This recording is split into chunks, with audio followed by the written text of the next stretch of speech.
Yellow.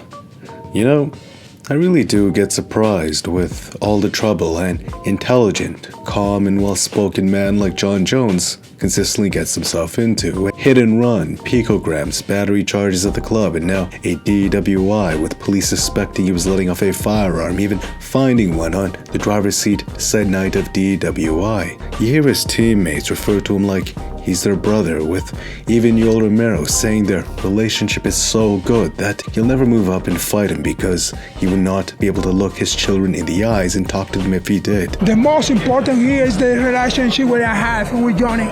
You guys are friends? Yes, very. Have a good relationship. Good relationship doesn't never happen. Never. A friend, I don't fight you for thousands, for millions. I don't fight you. That's how good his relationship is with Jon Jones. Nonetheless, though, over and over again, the man keeps getting into trouble. Under his demeanor, there appears to be this impulsiveness consistent to the Jon Jones archetype. But why? Why does this keep happening? How does a man as intelligent as Jon end up consistently crossing that societal line? Well, as highlighted by the Scientific American, as intelligent as Jon Jones is, critical thinking and intelligence are actually independent of each other, despite being often confused with each other. The most widely known measure of intelligence is the intelligent quotient, more commonly known as the IQ test, which includes visuospatial puzzles, math problems, pattern recognition, vocabulary questions, and visual searches. Jon Jones clearly has a genetic aptitude contributing to his overall intelligence. You can clearly see him recognizing patterns in a fight. He has a knack for visualization, and in his study of his opponents, I can see him visualizing ways to overcome the problems they present. I study everybody extensively, and then I come up with their patterns.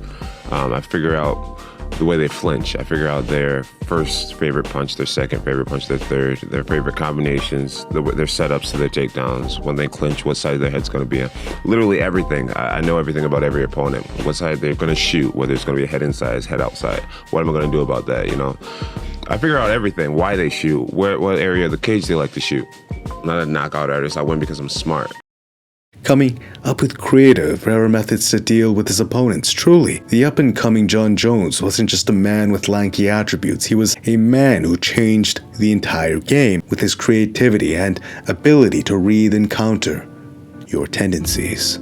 It's as if arming Jon Jones with knowledge throws it into this refinery of vivid imagination, spatial reasoning, which then goes on to help him visualize strategies at overcoming his opponent's tendencies at a far greater depth and lucidity than the average fighter. His vast suppressive arsenal and his unique style appear to go hand in hand. The look-see-do fighter found himself visualizing strategies that deviated from the conventional textbook simply because he could piece together outcomes in his head.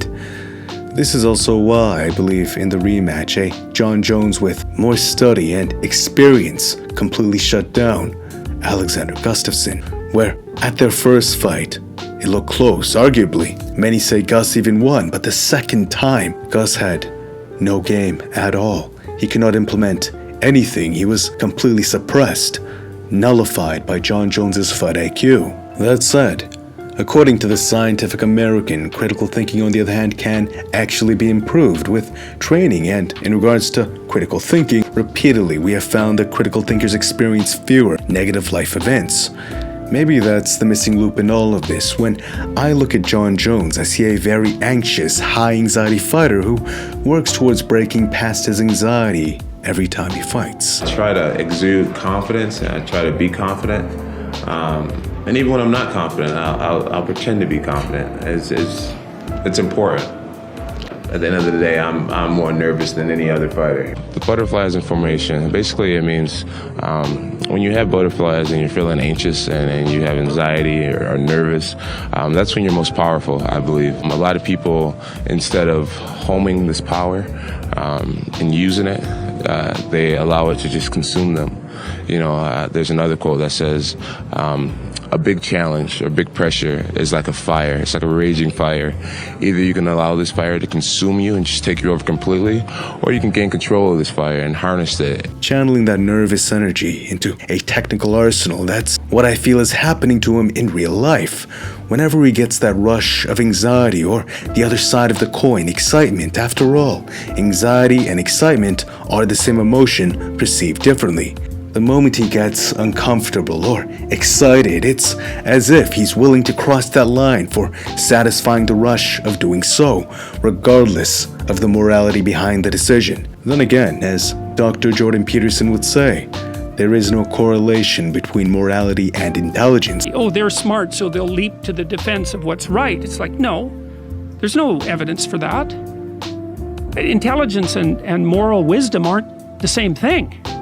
Like, I've had clients who had very serious personality disorders, who were very intelligent. It's like, that's not necessarily a good thing for them. They're just better at arguing for their pathology to themselves. They do better in the world, because their skills are, skills are more marketable and so on. But there's no evidence that there's any relationship between intelligence and morality. Yeah, I'm sure Jon Jones clearly knows right from wrong, but the rush of moving past his nerves, his anxiety or excited energy, that's where I feel the line is getting blurred for him. It's where he begins to disregard the decisions most congruent with civilized society to instead satisfy a fleeting rush, regardless of the possible repercussions. If you think about it, there is likely a parallel between Jon Jones getting into trouble and his ability to execute past his nervous energy. Understanding this, for me, it truly is a tragedy. I don't know if this side of Jon Jones will ever change, but, I'm an optimist. I like to always consider the remarkable ability to change and adapt we all possess as humans. Maybe the answer lies in critical thinking, the skill correlated with fewer negative life outcomes, but that's up to him to decide, not any of us. But it is something he can work on. After all, even if his high intelligence is genetic, critical thinking is something we can all work on. Thank you, Jon Jones, for this lesson. If you like more from me, please subscribe and hit the notifications. Thank you if you did. It truly does mean a lot to me. Thank you. Smash the like button if you enjoyed. It's good karma, and until next time, peace.